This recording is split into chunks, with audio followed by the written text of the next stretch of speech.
මම චන්ද්‍රානි මාසකෝරාර මම කොට්ටාවෙන් දැන් ආවේ අපි ඉතින් මම ගොඩක් අමාරුවෙන් තමයි ආවේ මට උණ ගැනිලා උණ තිබුණා බඩේ අමාරුවක් තිබුණා ඉතින් මගේ ලෙඩවලට මෙතනින් මට හොඳම ට්‍රීට්මන්ට් හම්බුණා ඒ වගේම වෛද්‍යතුමා ඇතුළු කාර්ය මණ්ඩලයකිනුත් මට හැම සහයෝගයක්ම ලැබුණා මගේ මම අමාරුවෙන් එහෙලමට ඇවිද ගන්නත් බැත්තත් මම හිටියේ ඉතින් දැන් මම උසුව අතර හැරෙමින් ඉන්නවා ඉතින් අපි හැමෝම මේ නාවින මෙඩිකල් එකෙන් තමයි බෙහෙත් ගන්න ඇත්තටම දැන් අවුරුදු ගානක් බැලුවොත් අවුරුදු 10ක් 15කට මගේ දෙමව්පියෝ මෙතනින් බෙහෙත් ගන්නවා ඉතින් දැන් මට සුවයි ඉතින් හොඳ කාර්ය මණ්ඩලයක හොඳ සේවයක් වුණා වෛද්‍යවරුත් ඒ වගේ කාරුණික සැලකුවා ඉතින් දැන් මම හොඳ වෙලා ප්‍රතිකාර අරන් හොඳ වෙලා ඉදිරිය යන තත්ත්වෙන් ඉන්නේ දැන් ඒ වගේම මම ඕන කෙනෙකුට කියනවා මෙතනට ආවොත් ඇත්තටම අපිට තියෙන ලෙඩ රෝග හොඳට සුව කරගන්න පුළුවන් ඒ වගේම සෞඛ්‍ය අතින් අපේ කාමර නිතරම පිරිසිදු කරලා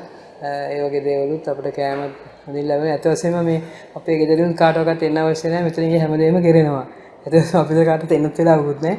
මේ කවුරුත් ඉතින් මේ එහෙම එන්න ඕනේ නැහැ. අපිට ඒ කියන හැමදේම කෝල් එකක් දීලා කිව්වත් අපි මේ ආහම නැස්සට කිව්වත් අපිට හැමදේම අවශ්‍ය විදිහට ගෙදරින් හිටියා වගේම හැමදේම කෙරෙනවා.